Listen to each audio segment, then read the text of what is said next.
এই সুন্দর রেসিপিটা বানাতে চলেছি চিড়ের পোলাও। সাধারণ চিড়ের পোলাও নয়, গোবিন্দভোগ চিড়ের পোলাও।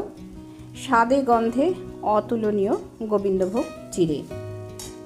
এই চিড়েটা আকারে একটু ছোট হয় আর পোলাও বানাবার জন্য একদম পারফেক্ট। তো চলো দেখে নিই কী কী আমি ইনগ্রিডিয়েন্টস নিয়েছি।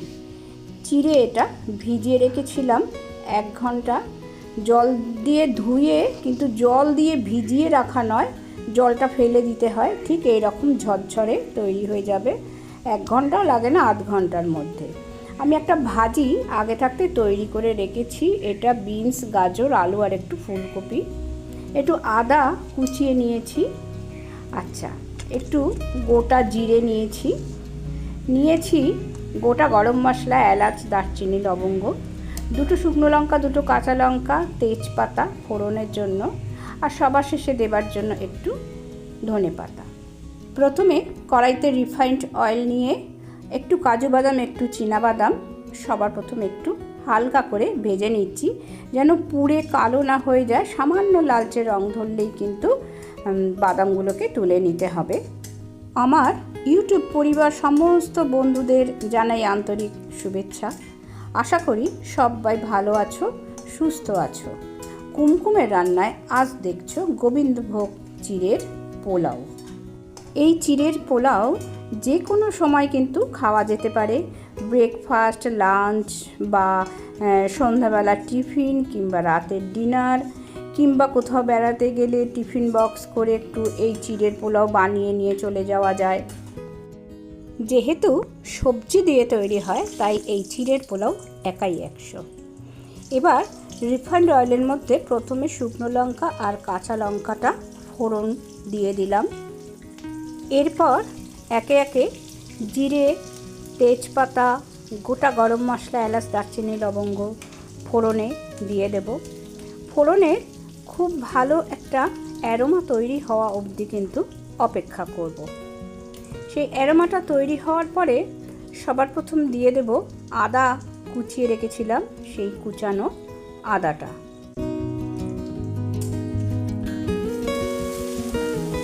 তারপরে চিড়েটা দিয়ে দিলাম। চিড়েটা দেওয়ার পরেই আমি সামান্য একটু হলুদ দেব, খুব বেশি হলুদ না। হলুদটা যেন বেশি ছড়িয়ে না পড়ে, যেন অল্প একটু হলুদ হলুদ ভাব থাকে, আবার সাদা সাদা ভাবও থাকবে। এই সময় লবণ আর চিনিটাও আমি দিয়ে নিচ্ছি। এই সময়টাই দিয়ে নিতে হবে। আর চিনিটাই এখানে ব্যবহার করলে ভালো হয়। যাদের চিনির ব্যাপারে রেস্ট্রিকশন আছে তারা চিনি স্কিপ করতে পারে, কিন্তু চিনি একটু সামান্য একটু চিনি দিলে খুব টেস্ট হবে।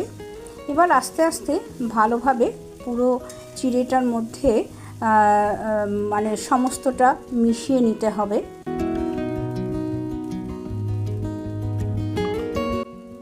চিড়ের পোলাও খুবই সহজ পাচ্ছ, আর বাড়িতে থাকা আমাদের রান্নার সাধারণ উপকরণ দিয়েই কিন্তু তৈরি হয়ে যায়। তৈরি করার ঝামেলাও খুব একটা নেই। তোমরা তো দেখে নিয়েছো কি কি উপকরণ এইখানে লাগে। আর আমি আজকে নিরামিষ চিড়ের পোলাও বানালাম। যদি কেউ মনে করে পেঁয়াজ দিয়ে বানাতে পারে, খেতে আরও ভালো লাগবে। এই পর্যায়ে এসে মিশিয়ে দিলাম যে বাদামগুলো ভেজে রেখেছিলাম, চীনা বাদাম আর কাজু, সেটা আমি মিশিয়ে দিলাম। যারা আজকে আমার চ্যানেলে প্রথম রান্না দেখছো, আমার রান্নাগুলো যদি তোমাদের ভালো লাগে তাহলে আমার চ্যানেলটিকে সাবস্ক্রাইব করে দেবার অনুরোধ করলাম, আর পাশে থাকা বেল আইকনটাও প্রেস করে দেবারও অনুরোধ করলাম। তাতে আমি যখনই কোনো রান্না আপলোড করব তোমাদের কাছে তার নোটিফিকেশান পৌঁছে যাবে। এবার আমি যে ভাজিটা তৈরি করে রেখেছিলাম, আলু, বিনস, গাজর আর ফুলকপি দিয়ে সেই ভাজিটা মিশিয়ে দিলাম। এই ভাজিটা আমি আগে থাকতে তৈরি করে রেখে দিয়েছিলাম, তাই এইখানে মানে ভিডিওটা যাতে শর্টে হয়ে যায়, ভাজিটা আর আমি দেখালাম না। এটা সাধারণ একটা ভাজি তৈরি করে নিতে হবে রিফাইন্ড অয়েল দিয়ে। ভাজিটা মিশিয়ে দিয়ে আমি পোলাওটাকে ভালোভাবে নাড়াচাড়া করে নিচ্ছি। সাধারণ চিড়ে পোলাও অনেকেই বানিয়েছো, অনেকেই বানাও। এই গোবিন্দভোগ চিড়ে পোলাও কারা কারা বানিয়েছো আমাকে কিন্তু জানাতে একটুও ভুলো না। আর যারা নতুন গৃহিণী হয়েছো, নতুন রান্নাঘরে আসছো, তারাও একদিন গোবিন্দভোগ চিড়ের পোলাও বানিয়ে ব্রেকফাস্টে বাড়ির সবাইকে তাক লাগিয়ে দাও, তাহলে তোমারও প্রশংসায় সবাই পঞ্চমুখ হয়ে যাবে। তোমাদের সাথে কথা বলতে বলতে তৈরি হয়ে গেল চিড়ের পোলাও। আমি কিন্তু শেষের দিকে এসে ধনে পাতাটা কেটে রেখেছিলাম, সেটা মিশিয়ে দিলাম। তাহলে একেবারেই রেডি হয়ে গেল গোবিন্দভোগ চিড়ের পোলাও। এই সময় কিন্তু তোমরা একটু ঘি মিশিয়ে নিতে পারো, আমি আজকে কিন্তু ঘিটা মিশালাম না। এবারে আমি একটা প্লেটে তুলে নিচ্ছি।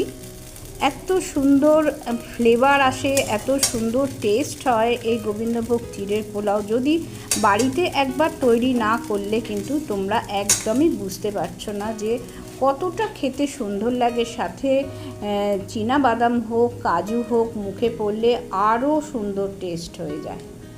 তাহলে আজকের এই সুন্দর খাবারটা তোমাদের আশা করি খুব ভালো লাগবে। আর ভালো লাগলে অতি অবশ্যই একটু লাইক আর শেয়ার করে দেবার অনুরোধ করলাম। এতক্ষণ যারা আমার ভিডিওর সাথে ছিলে তাদের অসংখ্য ধন্যবাদ জানাই। আজ তাহলে এখানেই শেষ করলাম। পরের দিন চলে আসছি আবার অন্য কোনো রেসিপি নিয়ে। সবাই ভালো থেকো, সুস্থ থেকো, আনন্দে থেকো। ধন্যবাদ।